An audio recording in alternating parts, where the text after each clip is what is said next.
Hey guys, welcome to bhupen, and today I'm going to discuss about how to install Apache Archive in EC2 instance. So let's get started. So the first thing that we need to do is we need to download Apache Archive from the Apache Archive site. Right now the version is 2.2.3. I'm going to download this ZAR file, this zip file, and then send it over to my EC2 instance using FileZilla. Um, so let me open FileZilla.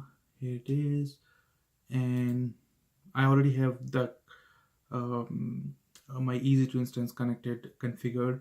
I have a separate video about how to configure and transfer file using FileZilla. You can have and look at that video. So I'm just gonna connect now. So it's gonna connect. So it's connected. I already downloaded the FileZilla, so it should be on my download folder.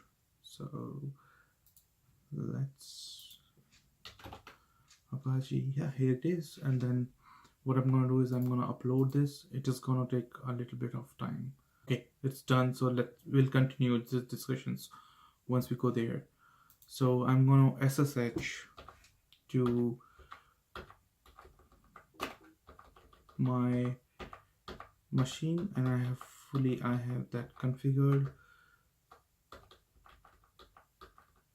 So I'm already in my machine, so I just want to exit and then connect again.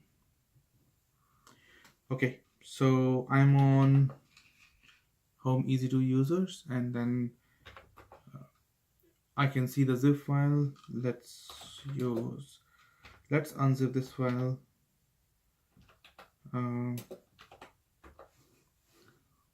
Okay, so I unzip this file, and now I don't need this zip file, so I'm just gonna remove it. Yeah,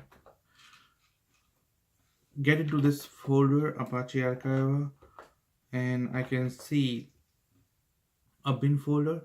So bin folder is basically where you have the scripts to run the archive. If you are in Windows, you can use archive.bat file, and then if you are in Linux or MacBook, you can use a shell. So I'm on MacBook, so I can use shell archiva, and then I just use console.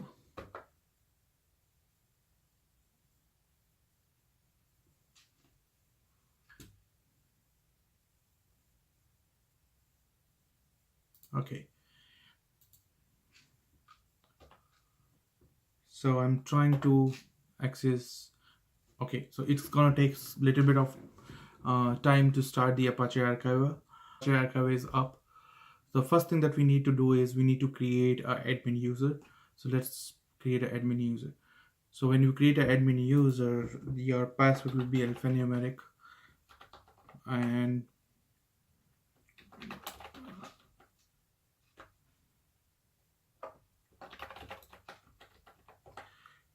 I'm gonna give my email address.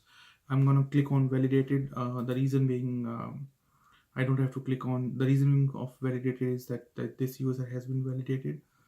I don't want to configure for logged and change password required because it's admin user.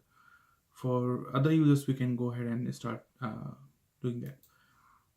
So the user has been created. Once the user created, I'll go to repository, and I can see there are two repositories here. One is internal and snapshots.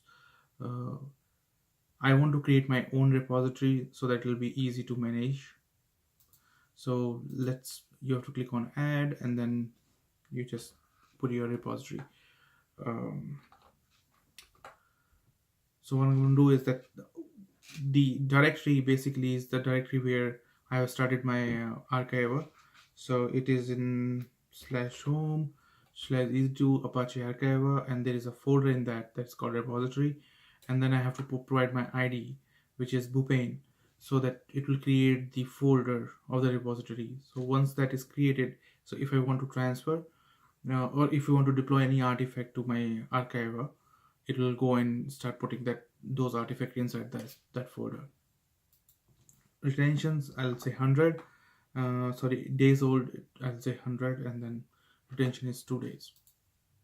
So what I want to do is I want to use release and I want to use snapshots. So click on save, and then yes, the repository has been added. So now this repository had been added. Now if I want to use this repository for what I can do next is that I have this POM snippet which I can use to deploy the artifact to this repository using Maven.